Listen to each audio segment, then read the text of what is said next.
So as you've gathered from the unboxing, I've got myself a MacBook M1 Pro, and I want to talk a bit about the headphone jack since it was so briefly mentioned in the keynote. On the other side, the headphone jack now has advanced support for high-impedance headphones, and there are 2 more Thunderbolt 4 ports. If you want to skip to that, go ahead and click on the timestamp below. But to start off, I'd like to share my thoughts on the new MacBook M1 Pro. Yesterday.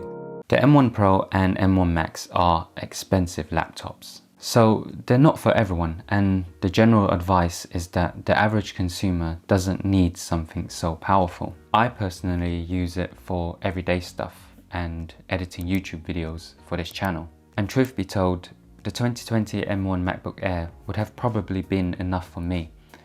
But if I'd opted for the MacBook Air, I know I would want the 16GB RAM and SSD upgrade for some future-proofing. And I definitely buy a dongle too, because the MacBook Air only has 2 Thunderbolt ports and a headphone jack. All in, that comes close to the price of the base model M1 Pro, which already has 16GB of RAM and 512GB SSD for storage. So I went for the base model, and instead of upgrading RAM or SSD space, I put the money towards the Pro Apps bundle for Final Cut Pro X. Please don't make Final Cut Pro a subscription service. I still prefer DaVinci Resolve so far, but I'm editing this video right now on the base model with Final Cut Pro, and if there are any issues, I'll mention it in the comments. But beyond power and specs, I like nice things, so for me it was worth adding that extra money for the 14-inch mini LED display, the excellent speakers, and the convenience of the I/O options. The inputs and outputs closely resemble what I was working with on my personal mid-2014 MacBook Pro. The only thing it's missing is USB-A, so unfortunately I still need one of these things. But the situation would be much more involved if I had chosen a MacBook Air. Docking stations are still great for stationary desk setups, but they're not absolutely necessary with these new laptops. When it comes to the screen, I've always loved a good display ever since jumping from RF to SCART, SD to HD, and most recently LED to OLED.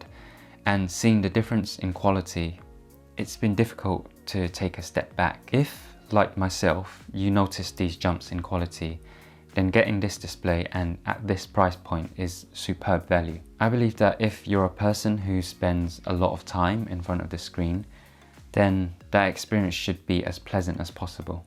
Anything you do for large chunks of your life should be made pleasant. So on that note, go out and get yourself a good mattress. You'll thank me later. The speakers are really good, and in my opinion, an external speaker set is not absolutely necessary unless you're really sitting down to enjoy a movie in the proper way. But for everyday listening, let's say some YouTube in the background whilst you work, or if you're cleaning the house and you want some music whilst you're doing that, it's perfectly enjoyable. Some might say it's quite heavy on the bass, but in my opinion that makes them easier to listen to at lower volumes, unlike plenty of laptops out there that are all high frequencies and sound like a screeching mess. A small note on the lid, they've got the feedback on the lid spot on this time around. I've used MacBook Pros from 2020, 2015 and 2014 quite extensively for work and personal use. And I feel like this is the best lid they've ever made. I can open and close it with one hand without worrying about the MacBook sliding around, which was a problem with my mid-2014 model. And at the same time, it feels solid and robust. I get a sense that Apple spent a lot of time engineering it to reach this level of lid action. So the fact that I'm getting a good processor and the things I like for convenience and experience for a few £100 more is worth it to me. And I just know that if I'd gotten the MacBook Air, every time I open up that lid, I would be dreaming of this M1 Pro and this gorgeous XDR screen, and that's no way to treat a lady. So what I'm trying to say is, even if you don't need all of the power in this machine, you can still appreciate it for being a nice product. Now, it's customary that I mention a notch, and I personally think there's not much to say about it, to be honest. When I was reading the complaints about the possibility of a notch from the leaked images, I was on my iPhone 12 Pro and realized that I had forgotten about the notch that was right in front of me. And that has been the same with this 14-inch MacBook Pro. I just forget that it's there until I look for it. I agree that in 2021 we shouldn't have notches on phones, and I'm not welcoming the idea of notches on laptops either. But to be honest, it doesn't bother me or get in the way of usage at all. But what does bother my OCD is this. The windows don't align perfectly with this top bar, so sometimes I can see parts of the background if I'm not in full screen mode and depending on what background I'm using. It's not a huge deal and doesn't affect functionality, but it's aesthetically unpleasing and the kind of thing I'd expect Apple to stamp out. So Apple very briefly mentioned that their headphone jack is compatible with high impedance headphones. Now, you might be wondering, what does a high impedance even do? So before we get talking about this headphone jack, I just want to put out there that I'm not an audiophile. I don't know anything about graphs and how to measure these things. I'm just coming at this as an average user with my subjective experience. The headphone jack on the MacBook M1 Pro supports headphones up to 1000 ohms. So you can use low impedance headphones like these AirPods to high impedance headphones like these Sennheisers. To get the best out of these Sennheisers, I usually have to plug it into a headphone amp and a digital to analog converter. This right here is an amp and a DAC, and those two things are usually separate units, but Sound Blaster has combined it into one compact form factor, and it's on the low end of the price spectrum. This costs £130 retail, so remember when I spoke about the value proposition of having more RAM, the better screen and no requirement of a dongle? We can also add this into that list of things we're getting for the price. Now, before the audiophiles come at me with pitchforks, I'm definitely not saying that this headphone jack cancels out all amps and DACs. They still have a very good purpose even in this setup, but that's for people who know exactly what they need. For the rest of us, this works very well. Now, just because we can, does that mean we should? Let me try to give you an idea of why and who for. I came across a very good analogy on a website called Ear Rockers that I will try to paraphrase for you, and I'll link it in the description below as well. Some gamers want to play the most technically demanding PC games with the best graphics settings whilst achieving the smoothest frame rate. It's similar to how people like to hear high quality music in the best sound quality with no distortion. And in both cases, you need the right gear to do that. If you're already paying for Apple Music or any other music service that includes lossless audio like Amazon Music and Tidal, and you've got one of these new MacBook Pros, you're in a good position to check out the lossless music experience. You can still enjoy and get the benefits of a good pair of headphones when streaming music from Spotify. But for people with a trained ear, lossless audio and a pair of wired headphones will really max out that listening experience. So I'm going to put on some Fleetwood Mac right now. And another thing I have to mention about this headphone jack is that when I turn off the music, I don't hear any interference, fuzziness or buzzing. It's completely silent except for the tinnitus inside my ears. And listening to the music on these AirPods, I need to put the volume up to around here to start getting a good idea of the different elements in the music. And it's clearly starting to sound broken and crackly like noisy crisp packets.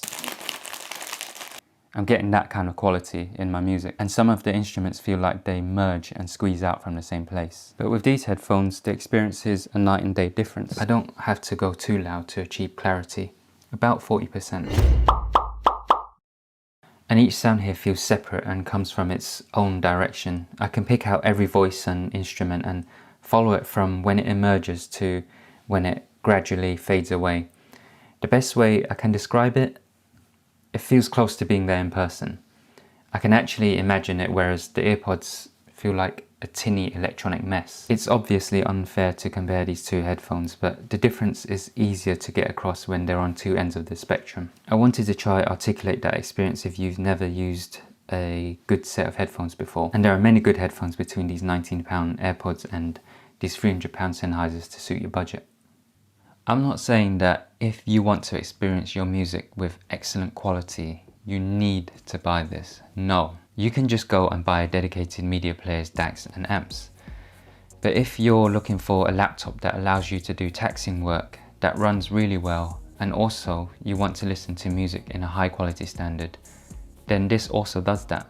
I'm very happy to get the most out of my high impedance headphones now without an external DAC. And that's one more thing that makes the M1 Pro MacBooks that little bit more mobile, and it offers additional value to people who already own or are interested in high impedance headphones. It's not all about lossless music, of course. Other people who might benefit from this jack are music producers and video editors, because it's very useful to get full clarity on your creative work before it goes out to the world.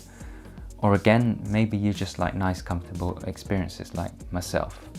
Well, nice headphones are sometimes designed with comfort and long wear in mind, and you gotta take care of yourself. If you're interested in a pair of quality headphones, please do your research first.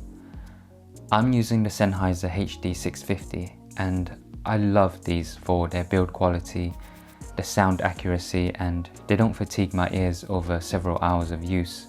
But don't rush out and buy these, because they might not be your cup of tea. I chose this pair of headphones because it ticked off all the boxes in my criteria.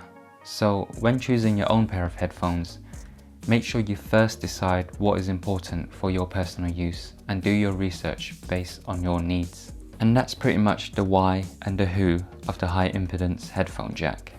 I was very happy to see this announcement in the keynote, as it meant one less thing to plug into my MacBook. It doesn't mean the end of amps and DACs for the MacBook, because there are times when I still want that particular experience from all the additional gear. But it does mean that this is no longer absolutely necessary. It's now become a choice. Leave your questions and comments below if you have any. Don't forget to subscribe and click the like button if you liked the video. And if you didn't, well, you can